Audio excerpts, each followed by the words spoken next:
শেখ হাসিনা তিনি নাকি বাংলাদেশে ফিরতে চলেছেন এমনটাই খবর চাউর হচ্ছে। শুধু তাই নয়, সেনাপ্রধান জেনারেল ওয়াকারুজ্জামানের সাহায্য নিয়ে তিনি নাকি বাংলাদেশে ফিরবে এমনটাই খবর চাউর হচ্ছে বাংলাদেশের রাজনৈতিক মহলে। এদিকে আবারও কপাল খুলে গেল শেখ হাসিনার। এবার শেখ হাসিনাকে ক্ষমতা ফিরিয়ে দিতে এবার সরাসরি সেনা প্রধানকে কল করলেন ডোনাল্ড ট্রাম্প। আবারও ক্ষমতা ফিরে পাচ্ছে শেখ হাসিনা। মহাবিপদে পড়েছেন ডক্টর ইউনূস। তবে কি আবার ডক্টর ইউনূস ক্ষমতা হারাচ্ছেন? দর্শক, সারা দেশে কি ঘটতে চলেছে বিস্তারিত জানতে না টেনে দেখতে থাকুন। শাসন করবে না। তাহলে এই 8 মাস পর্যন্ত যারা ওয়াকারুজ্জামানের ভয় দেখাইলো, যারা বললো যে সেনাপ্রধান শেখ হাসিনার আত্মীয় তাই বলে যে কোনো মুহূর্তে আসবে, তাহলে 8 মাসে তো আসলো না। সেনাবাহিনী আমাদের সার্বভৌমত্বের প্রতীক। আমাদের দেশ রক্ষার জন্য একটা জায়গায় যখন সবকিছু শেষ হয়ে যায়, তখনও জনগণের সর্বশেষ আস্থাটা রাখতে হয় এই বাহিনীগুলোর প্রতি। তারা আমাদের দেশকে রক্ষা করবে।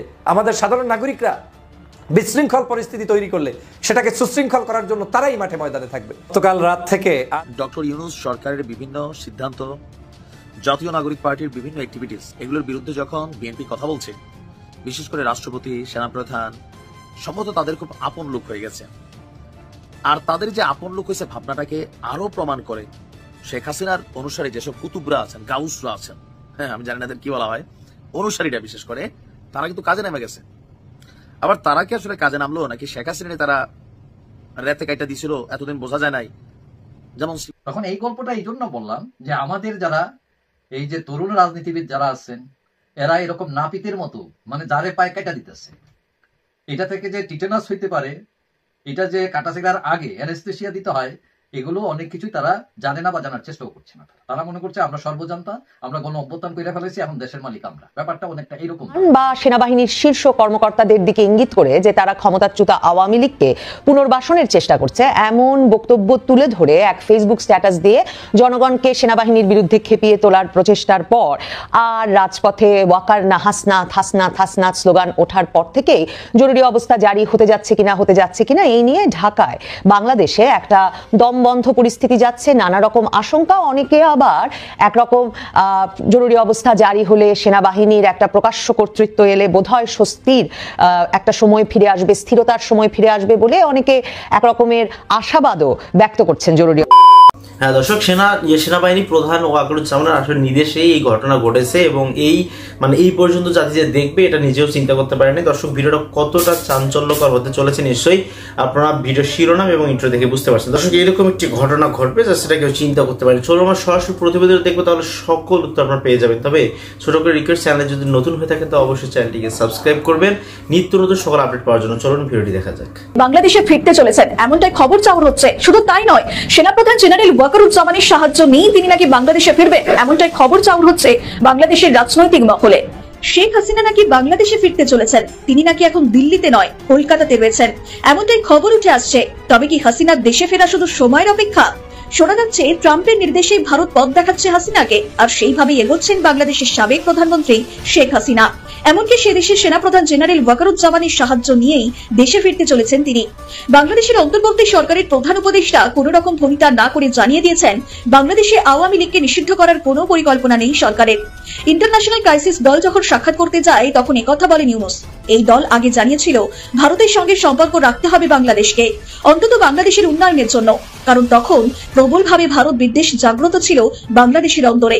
পরবর্তীকালে দেখা গিয়েছে মোহাম্মদ ইউনূস চেষ্টা করেছেন ভারতের সঙ্গে সম্পর্ক দৃঢ় করতে। তারপরে সরকার স্পষ্ট করে দিল আওয়ামী লীগকে নিষিদ্ধ করার কোনো পরিকল্পনা নেই সরকারের। তবে কি শেখ হাসিনা দেশে ফিরছেন? তার দেশে ফেরা কি এবার সময়ের অপেক্ষা? এই সমস্ত জল্পনার মাঝে এরপরই হাসনাত আব্দুল্লাহ পরপর ফেসবুকে 2টি পোস্ট দেন। প্রথম পোস্টে তিনি উল্লেখ করেন 5ই আগস্টের পর আওয়ামী লীগ নিষিদ্ধ হয়ে গিয়েছে, এরপর শুধু আনুষ্ঠানিকভাবে ঘোষণা করার পালা। এরপর হঠাৎ আরো একটি দীর্ঘ পোস্ট করেন ফেসবুকে। তার মধ্যে বেশ কিছু স্পর্শকাতর তথ্য তিনি তুলে ধরেন।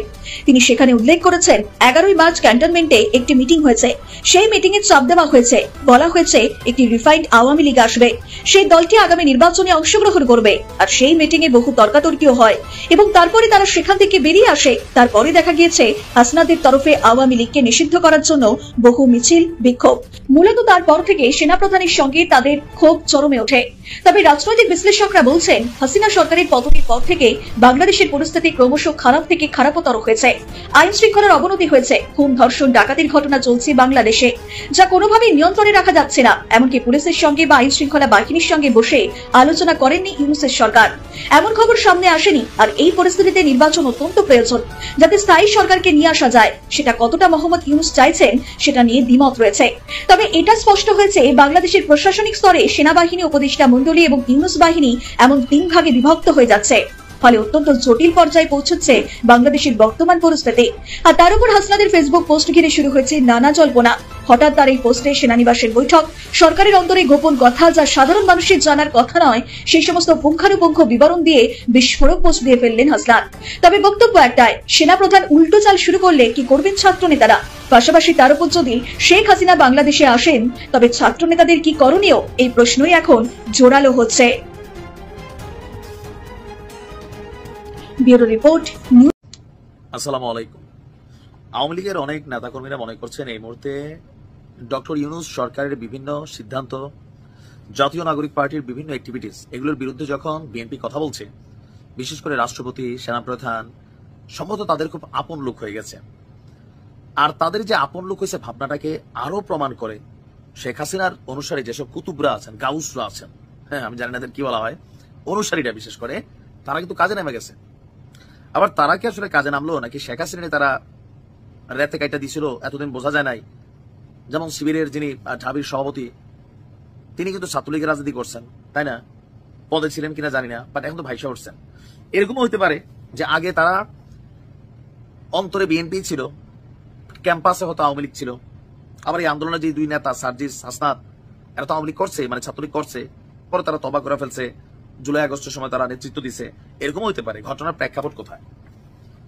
আপনার সরকার পতনের পর বাংলাদেশের বিভিন্ন জায়গায় জাতীয়তাবাদী যে দল আছেন বিএনপি, তারা তাদের জেলা, উপজেলা, কলেজ কমিটিগুলো সব জায়গায় কিন্তু একটা কমিটি দিচ্ছেন। আর আজকে আমরা যে নিউজটা দেখলাম, যে ঘটনার প্রেক্ষাপট হচ্ছে পাবনায়, আপনার পাবনা মেডিকেল কলেজে দীর্ঘ প্রতীক্ষার পর একটা মেডিকেল কলেজ শাখার ছাত্রদলের অনুমোদন হয়েছে, 22 সদস্য বিশিষ্ট। অভিযোগ হচ্ছে এই কমিটির সিনিয়র সহসভাপতি, সাধারণ সম্পাদক সহ 11 জনই, মানে 11টা পদে নিষিদ্ধ ছাত্রলীগের নেতাদের স্থান দেওয়া হয়েছে। এখন যারা দিলেন তারা কি জায়না দেন নাই? অবশ্যই দিচ্ছেন। হইতে পারে নাহিদ সার্জিসের মতন ছুপা আওয়ামী লীগ ছিল, লাল ছুপা বিএনপি ছিল, এরকমও হইতে পারে। আবার আরেকটা হইতে পারে না, শেখ হাসিনার অনুসারী যারা, তারাও আগের মতন আওয়ামী লীগের যেমন ছাত্রলীগের, যুবলীগের বিভিন্ন জায়গায় ঢুকে গেছিল, শিবির, বিএনপিরও 2-4 জন ঢুকছে, তো এইরকম হয়তো অনেকে আবার ঢুকে যাচ্ছে।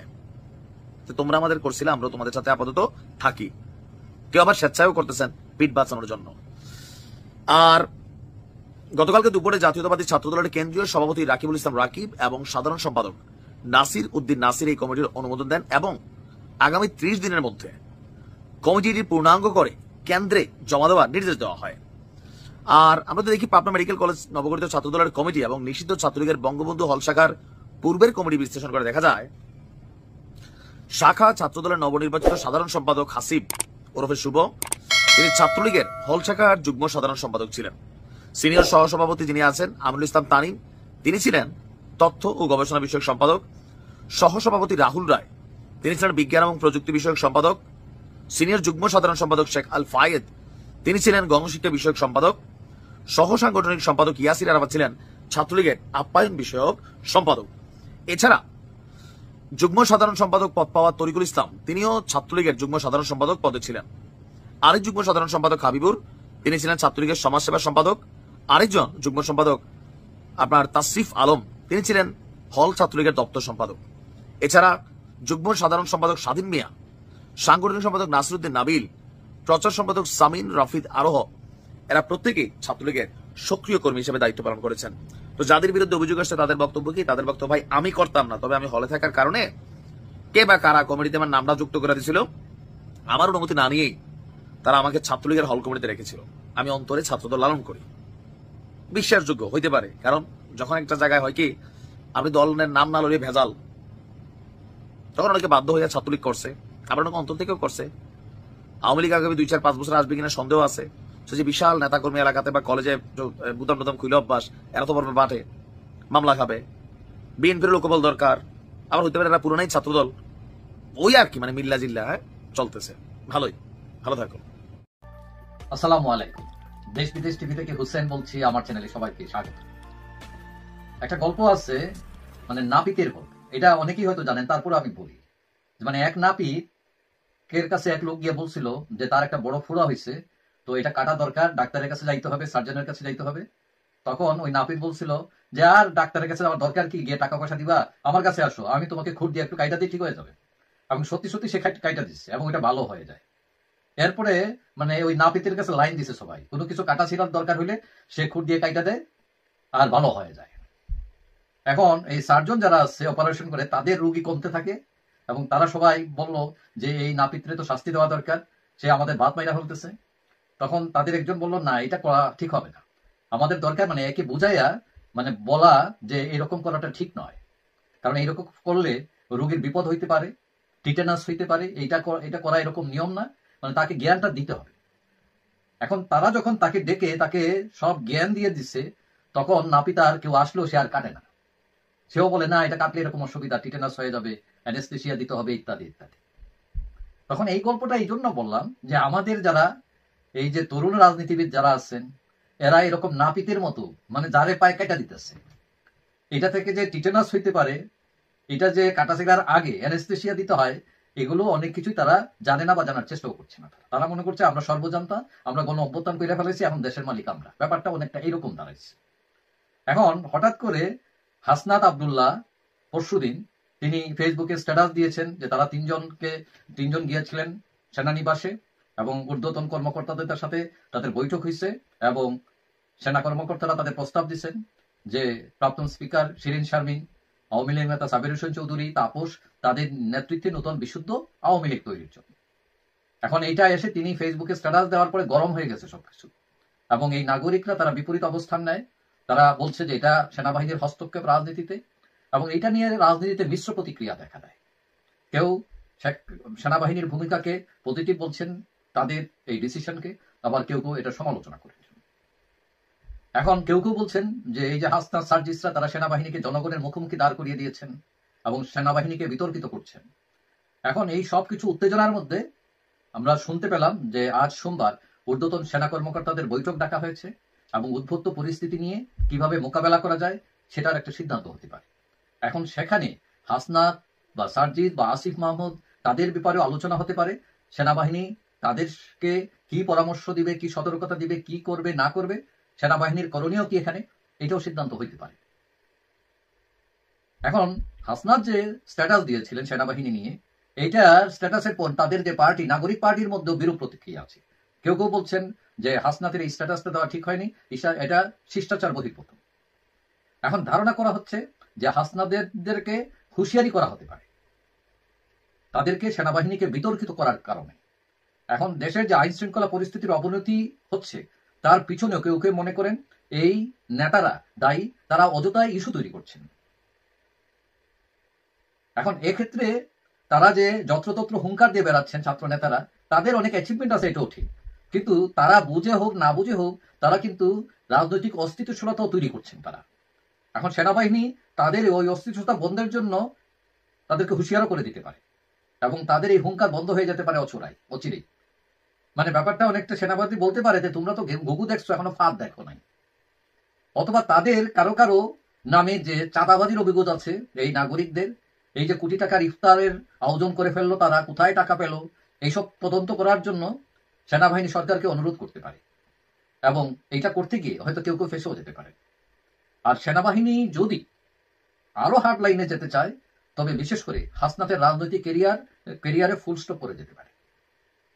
অতএব আমরা যেটা দেখবো যে একটা সুন্দর সমাধান হোক, আমরা অপেক্ষাই করে থাকি যে সেনাবাহিনী কি সিদ্ধান্ত নেয় এবং সেনাবাহিনী তার যে বাহিনীর যে মর্যাদা সেটা অক্ষুণ্ণ রাখার জন্য তারা নিশ্চয়ই যুগোপযোগী সিদ্ধান্ত নেবে। যাই হোক, সবাই গত 8 মাসে সেনা শাসন আসে নাই, জরুরি অবস্থা হয় নাই। বাংলাদেশে আমার আত্মবিশ্বাসের জায়গা থেকে বলছি, এখন যে পরিস্থিতি বাংলাদেশের ডে বাই ডে উন্নতি হচ্ছে, এই পরিস্থিতিতে সেনাবাহিনী সেনাপ্রধান জরুরি অবস্থা দিবে না। এই বাংলাদেশে কোনো অবস্থায় তারা কোনো ওই ধরনের শাসন ব্যবস্থা, সামরিক শাসন করবে না। তাহলে এই 8 মাস পর্যন্ত যারা ওয়াকারুজ্জামানের ভয় দেখাইলো, যারা বললো যে সেনাপ্রধান শেখ হাসিনার আত্মীয় তাই বলে যে কোনো মুহূর্তে আসবে, তাহলে 8 মাসে তো আসলো না। সেনাবাহিনী আমাদের সার্বভৌমত্বের প্রতীক। আমাদের দেশ রক্ষার জন্য একটা জায়গায় যখন সব কিছু শেষ হয়ে যায়, তখনও জনগণের সর্বশেষ আস্থাটা রাখতে হয় এই বাহিনীগুলোর প্রতি। তারা আমাদের দেশকে রক্ষা করবে। আমাদের সাধারণ নাগরিকরা বিশৃঙ্খল পরিস্থিতি তৈরি করলে সেটাকে সুশৃঙ্খল করার জন্য তারাই মাঠে ময়দানে থাকবে। গতকাল রাত থেকে আজ এখন পর্যন্ত গুজবের মধ্যে গিয়েছে বাংলাদেশ। ঢাকা শহর সহ বাংলাদেশের বিভিন্ন প্রান্তে মানুষদেরকে স্বস্তিতে থাকতে দেয়নি এক ধরনের মানুষ নামের বর্তমান সময়ের অনলাইনের কিছু কাপুরুষ, যারা বাংলাদেশের মানুষ শান্তিতে থাকুক সেটা চায় না, বাংলাদেশের মানুষ পবিত্র রমজানটা সুন্দরভাবে কাটাক সেটা চায় না।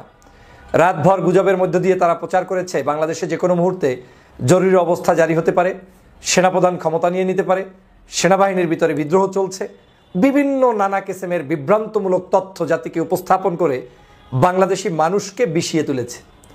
আপনারা জানেন যে 5ই আগস্টের পরে বাংলাদেশের সাধারণ মানুষ আজ একটি স্বস্তির নিঃশ্বাস ফেলতে পেরেছে এবং এই প্রথম পবিত্র রমজান, যেই রমজানটা কোনো ধরনের আপনার কাঁঠাল রানীর যে সকল রেসিপি সেই সকল রেসিপি বাদ দিয়ে জনগণ সত্যিকার যেই সকল রেসিপি দিয়ে খাবার খেত সেগুলো দিয়ে রমজান উদযাপন করছে, পালন করছে। নিরবিচ্ছিন্ন বিদ্যুৎ ব্যবস্থা, যেখানে কোনো ধরনের লোডশেডিংয়ের তেমন কোনো ব্যবস্থা নেই, বিনা লোডশেডিংয়ে মানুষগুলো তারাবির নামাজ পড়ছে, সেহরি খাচ্ছে। সেই জিনিসটা যেন সরকারের বাহিরে যারা অবস্থান করছেন বিভিন্ন জায়গায় আওয়ামী লীগের দোসররা তারা সহ্য করতে পারছে না। যে কোনো মূল্যে বাংলাদেশকে বিতর্কের মধ্যেই রাখতে হবে, মানে যে কোনো মূল্যে প্রতিটা দিন অশান্তির মধ্যেই রাখতে হবে। আপনারা এই বাংলাদেশের যে এই মুহূর্তের সরকার, এই সরকার 16 বছরের ঝঞ্ঝালের পরে ক্ষমতায় এসে তারা যে বসেছেন, এই বসার পরে রাষ্ট্রটা এক ধরনের ভিখারির মতো হওয়ার কথা, কারণ 16 বছরে এই দেশের কিছুই রেখে যায়নি। সেই জায়গা থেকে পবিত্র রমজানের আমাদের সকল দ্রব্যমূল্য নিয়ন্ত্রণে আছে, সব কিছু ভালোভাবে চলছে, কিন্তু সেই ভালো থাকাটাকে যেন কারো অশান্তির কারণ হয়ে দাঁড়িয়েছে, তারা আর থাকতেই দিচ্ছে না। হঠাৎ করে গতকালকে রাতের বেলা শুরু হয়েছে গুজব, সেই গুজবে জড়িত হয়েছে আওয়ামী লীগ, আওয়ামী লীগের সাথে জড়িত হয়েছে কিছু আজকের এই বাংলাদেশের যারা 24-এর গণ অভ্যুত্থানে অংশগ্রহণ করেছেন এ ধরনেরও কিছু কিছু মানুষ যারা ইউটিউব কিংবা ফেসবুকে অ্যাক্টিভিস্ট হিসাবে পরিচিত আছেন। তারা যে কোনো মূল্যে যেন চেপে ধরে আওয়ামী লীগের সেই চাহিদা অনুযায়ী সেনাপ্রধানকে দায়িত্ব নিতে বাধ্য করছেন। তারা যে কোনো মূল্যে চেপে ধরে বাংলাদেশে জরুরি অবস্থা ঘোষণা করেই ছাড়বেন, এরকম একটা ভাব। মানে যেই সিদ্ধান্তটা সেনাপ্রধানের নাই, যেই সিদ্ধান্তটা ক্যান্টনমেন্টে নাই, যেই সিদ্ধান্তটা সরকারের মধ্যে নাই, এমনকি আজকের সরকারের একজন উপদেষ্টার সচিব যিনি ইতিমধ্যেই মানে মন্তব্য করেছেন যে বাংলাদেশের কোথাও কোনো জায়গায় এই ধরনের পরিস্থিতি নেই এবং তিনি জানেন না যে এরকম জরুরি অবস্থা হতে পারে কিংবা হবে। তাহলে তারপরেও কারা এই ধরনের ষড়যন্ত্র করছে, যারা আজকের বাংলাদেশের মানুষের মধ্যে বিভিন্ন ধরনের ষড়যন্ত্র সৃষ্টি করছে। আপনারা জানেন দেশে জরুরি অবস্থা জারির বিষয়ে যা বলেছেন স্বরাষ্ট্র সিনিয়র সচিব, এই স্বরাষ্ট্র মন্ত্রণালয়ের সিনিয়র সচিব আজকে তিনি মন্তব্য করেছেন। তিনি বলেছেন যে এই বিষয়ে মন্তব্য করার কিছু নেই। সাংবাদিকরা জিজ্ঞেস করেছেন, তিনি বলেছেন যে কোনো কিছুই এরকম ঘটেনি। তারপরেও একটি গ্রুপ বাংলাদেশে এটাকে নিয়ে সারা রাত প্রচার করেছে, এমনকি কেউ কেউ শেখ হাসিনাকে সকালবেলা ফজরের নামাজ বাংলাদেশেই পড়িয়েছে বলে বিভিন্ন জায়গায় ফেসবুকে প্রচার করেছে। এবং এমন একটা পরিস্থিতি দাঁড়িয়েছে যে বাংলাদেশের এখন সাধারণ মানুষও এখন কোনটা গুজব কোনটা সত্য সেটা আর অনুধাবন করতে পারে না। এখন সবাই ট্রোল করছে শেখ হাসিনাকে নিয়ে, যে শেখ হাসিনা এখন আমার বাসায় অবস্থান করছে, শেখ হাসিনা এখন আমার বাংলাদেশে এসেছে, শেখ হাসিনা এই মুহূর্তে আমার বাসার আশেপাশে ঘোরাফেরা করছে। এই হচ্ছে আজকের পরিস্থিতি। প্রিয় বন্ধুরা আমার, এই গুজববাজরা আসলে কি চায়? গুজববাজরা দুটো শ্রেণীর গুজববাজ এখানে বাংলাদেশে চলমান রয়েছে। এক শ্রেণীর গুজববাজ হচ্ছে যারা মূলত আওয়ামী লীগের ষড়যন্ত্রবাদের সেই সকল সদস্য যারা যে কোনো মূল্যে বাংলাদেশে অশান্তি সৃষ্টি করতে চায়। ওরা নিজেরাও জানে ওর মা এখন পালিয়ে আছে, শেখ হাসিনা এখন বাংলাদেশে তো নেই, পার্শ্ববর্তী দেশ ভারতে আছে, সেটাও সন্দেহ।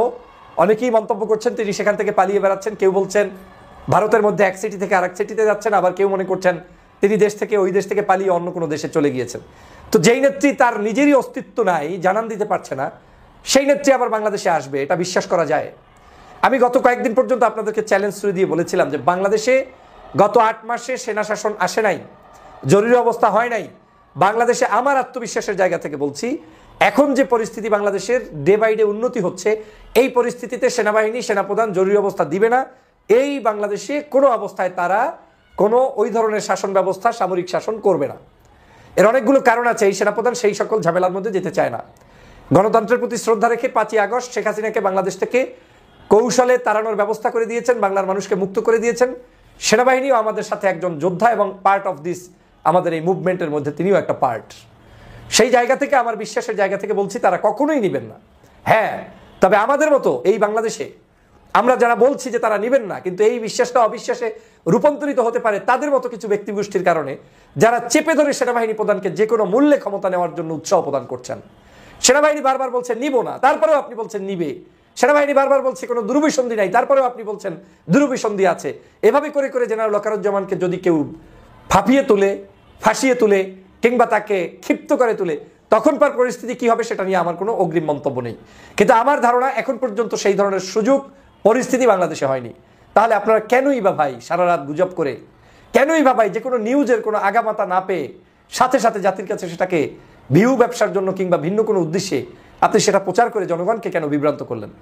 বাংলাদেশের অনেক মানুষ আছে যারা ইউটিউবে, ফেসবুকে আপনার ওই ভিডিওটা আগামী 1 দিন পরে, 2 দিন পরে, 10 দিন পরেও দেখবে। ওই লোকের কাছে ওই দিনই এটা নতুন, উনি ওই দিনই মনে করবে যে আজকে মনে হয় সেনা শাসন আসছে, অথচ এই ঘটনার যে কোনো সত্যতা নেই তা তো আজকের জাতি দেখতে পেলেন। আমি আজও বলছি, চ্যালেঞ্জ দিয়ে বলছি, আমার এই বক্তব্য আপনারা 3 মাস 5 মাস পরে দেখেন, সেদিনও যদি বের করতে পারেন, মানে যদি আমরা কোনো ধরনের চাপ সৃষ্টি না করি যে সেনাবাহিনী আসেন, সেনাবাহিনী আসেন, এমন কোনো বিশৃঙ্খলা আমরা না করি, তাহলে কোনোদিনই 5 মাস পরেও আমার এই কথা সত্য হবে যে না, তারা নিবে না। আমি 8 মাস আগেও জেনারেল ওয়াকারুজ্জামান সম্পর্কে ভিডিও দিয়েছি, ফেসবুকে ঢুকে দেখতে পারেন। আজও একই জায়গায় তার কথা বলছি, এখনো শুনছেন। তাহলে এই 8 মাস পর্যন্ত যারা ওয়াকারুজ্জামানের ভয় দেখাইলো, যারা বললো যে সেনাপ্রধান শেখ হাসিনার আত্মীয় তাই বলে যে কোনো মুহূর্তে আসবে, তাহলে 8 মাসে তো আসলো না। সেনাবাহিনী আমাদের সার্বভৌমত্বের প্রতীক। আমাদের দেশ রক্ষার জন্য একটা জায়গায় যখন সব কিছু শেষ হয়ে যায়, তখনও জনগণের সর্বশেষ আস্থাটা রাখতে হয় এই বাহিনীগুলোর প্রতি। তারা আমাদের দেশকে রক্ষা করবে। আমাদের সাধারণ নাগরিকরা বিশৃঙ্খল পরিস্থিতি তৈরি করলে সেটাকে সুশৃঙ্খল করার জন্য তারাই মাঠে ময়দানে থাকবে। অর্থাৎ তাদেরকে বিতর্কিত করে কোনো লাভ নেই, অনাহুত বিতর্কিত করা যাবে না। আমাদের এই বাংলাদেশকে সম্মিলিতভাবে এগিয়ে নিয়ে যেতে হবে। এবং আওয়ামী লীগ এখন চায় যে কোনো মূল্যে গুজবের মধ্যেই আপনাকে পতিত রাখতে। আপনি যদি গুজবের মধ্যে নিমজ্জিত থাকেন, তাহলে আওয়ামী লীগের 3টি লাভ। 1, আপনি গুজবের মধ্য থেকে দেশে অশান্তি সৃষ্টি করবেন। 2, এই গুজবের মধ্যে থেকে যদি আপনি সেনাবাহিনীকে ক্ষিপ্ত করে কোনো ধরনের অকারেন্স ঘটাতে পারেন, তাতেও তাদের লাভ। 3, এই সকল গুজবের মধ্য থেকে যদি তারা কোনো ষড়যন্ত্র বাস্তবায়ন করতে পিছনে কোনো দরজা থেকে খেলাধুলা করে, সেটাও তারা করে সাকসেসফুল হতে পারে, সেটাও তাদের লাভ।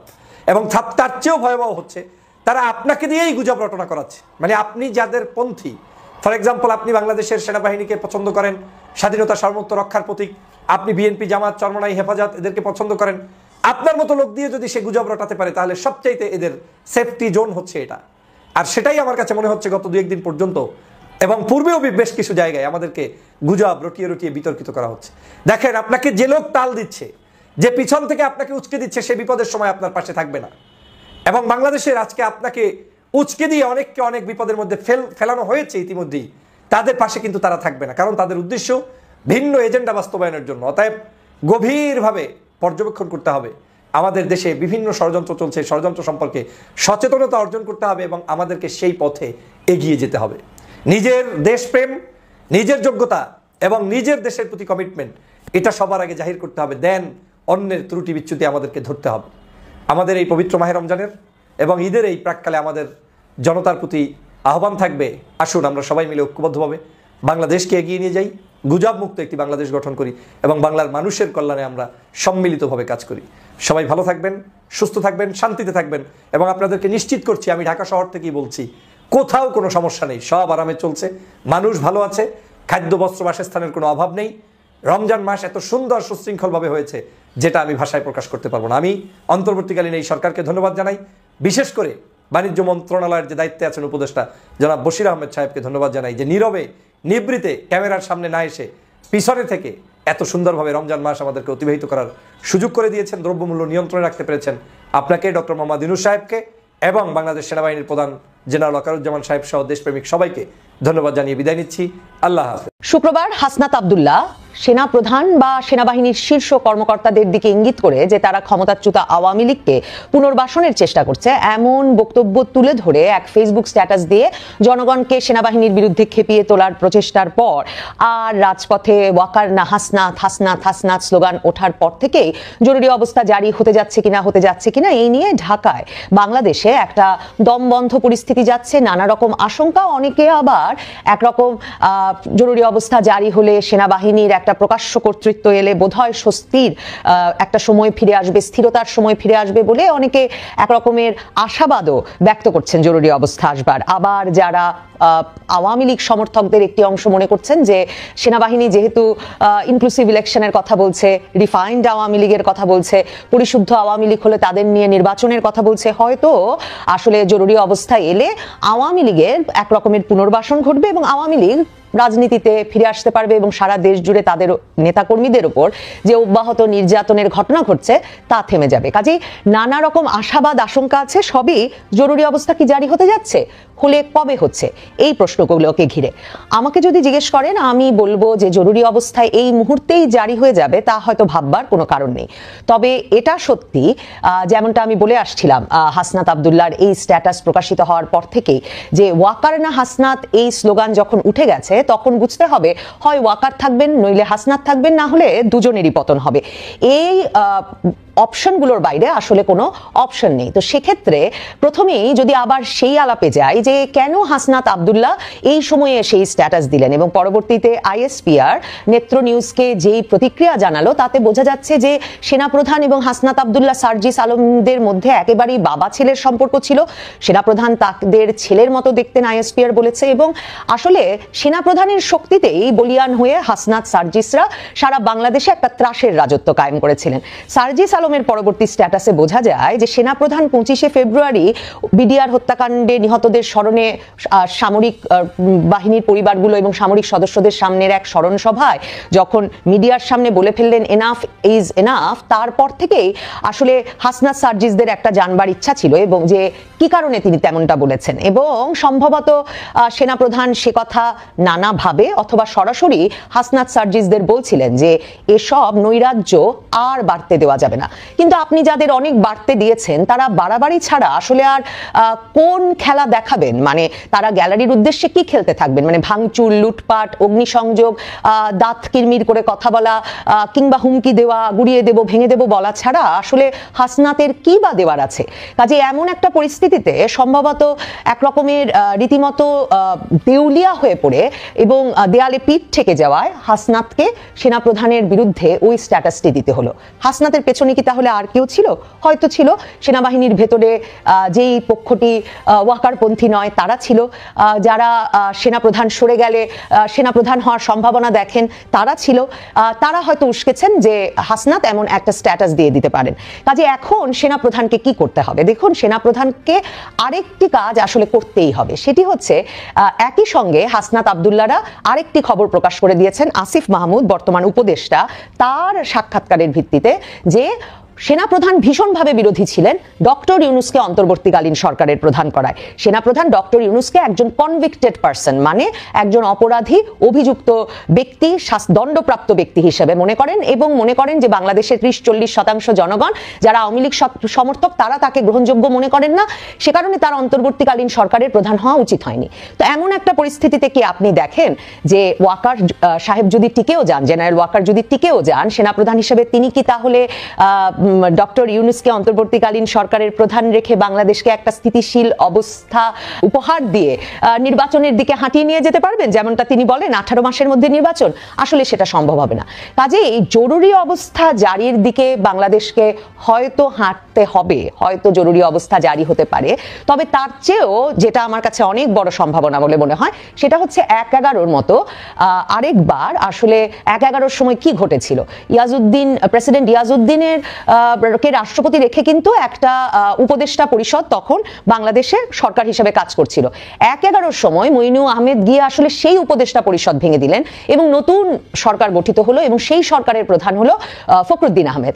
তার মানে জেনারেল ওয়াকারের বিশ্বস্ত, পছন্দ এবং তার যাকে মনে হবে যে তার অনুগত, তার বিশ্বাসভাজন এমন একজনকে উপদেষ্টা, প্রধান উপদেষ্টা করে একটা নতুন সরকার গঠিত হতে পারে। দুটো প্রতিশ্রুতি দিয়ে নতুন সরকার গঠিত হতে পারে। এক হচ্ছে আইন শৃঙ্খলা পরিস্থিতি স্বাভাবিক করা হবে এই সরকারের অধীনে, এবং এই সরকার দ্রুত একটা সবকিছু গুছিয়ে এনে একটা অন্তর্ভুক্তিমূলক সুষ্ঠু অবাধ নির্বাচনের দিকে হাঁটবে। তো এই প্রতিশ্রুতিগুলো দিয়ে সরকার গঠন ১-১১ সময় মইনুল আহমেদ কিভাবে করতে পেরেছিল? ধরুন বাংলাদেশে তো আমরা সবকিছু ভারত পাকিস্তান দিয়ে ব্যাখ্যা করে ফেলি। বাংলাদেশের সেনাবাহিনী আসলে ভারত পাকিস্তানের সরাসরি প্রভাব মুক্ত হয়েছে ৮০ দশকের শেষ দিকে, যখন থেকে সে শান্তিরক্ষী মিশনে যোগ দিয়েছে। তো আমার কাছে এর সবচেয়ে বড় প্রমাণ কি? আমার কাছে এর সবচেয়ে বড় প্রমাণ দেখেন ৭১-এর স্বাধীন হওয়ার পর থেকে, মানে ৭০-এর দশক ৮০-র দশক জুড়ে বাংলাদেশের সেনাবাহিনী কি করেছে? বাংলাদেশের সেনাবাহিনীর ভেতরে শুধু কু, পাল্টা কু, হত্যা, মানে সামারি ট্রায়াল, বিচার, মৃত্যুদণ্ড এসবই তো চলেছে, এবং সেসব কুয়ে 2 প্রেসিডেন্টের নিহত হয়েছেন এবং ব্যাপক রক্তপাত ঘটেছে। দেখুন ৮৮ সাল থেকে বাংলাদেশ সেনাবাহিনী একদম ঠান্ডা হয়ে গেছে। ঠান্ডা হয়ে গেছে কারণ কি? তারা জাতিসংঘ শান্তিরক্ষী মিশনে যোগ দিয়েছে। জাতিসংঘ শান্তিরক্ষী মিশনে যোগ দিলে আসলে এই কু পাল্টা কু করতে করতে ভেতরের এই বিশৃঙ্খলা চালিয়ে যাওয়ার কোনো উপায় থাকে না। সে কারণে দেখবেন ৯০-এও যখন এরশাদ সাহেব ক্ষমতা ছাড়লেন, তাকেও কিন্তু একটা তত্ত্বাবধায়ক সরকার, শাহাবুদ্দিন সাহেবের প্রধান বিচারপতির নেতৃত্বে একটা তত্ত্বাবধায়ক সরকারের কাঠামো মেনে নিয়ে, ৩ জোটের রূপরেখা মেনে নিয়ে ক্ষমতা ছাড়ার একটা পদ্ধতি তৈরি হলো।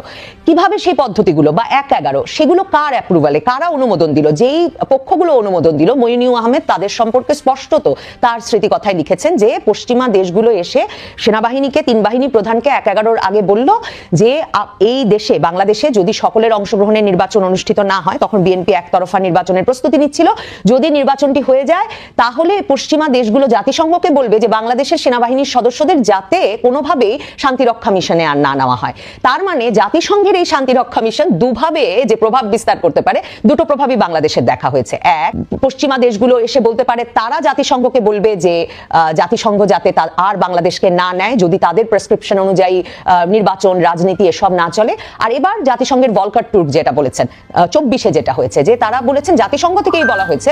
দর্শক, আপনাদের এই প্রতিনিধি দেখার কি মনে হলো সেটা অবশ্যই আমাদের কর্মসূচিতে। বাংলাদেশের বর্তমান প্রেক্ষাপট অনুযায়ী বাংলাদেশের যে পরিস্থিতি চলতেছে, বলতেছে হাসনাত আব্দুল্লাহ নাকি ওয়াকারুজ্জামান। অনেকেই কিন্তু সেনাপ্রধানের পক্ষ নিচ্ছেন, অনেকে আবার সমন্বয়কদের পক্ষ নিচ্ছেন। আসলে কার পক্ষ নেওয়া উচিত বলে আপনি মনে করেন সেটা আমাদের কর্মসূচি দিন। আজকে এই পর্যন্তই। আল্লাহ হাফেজ।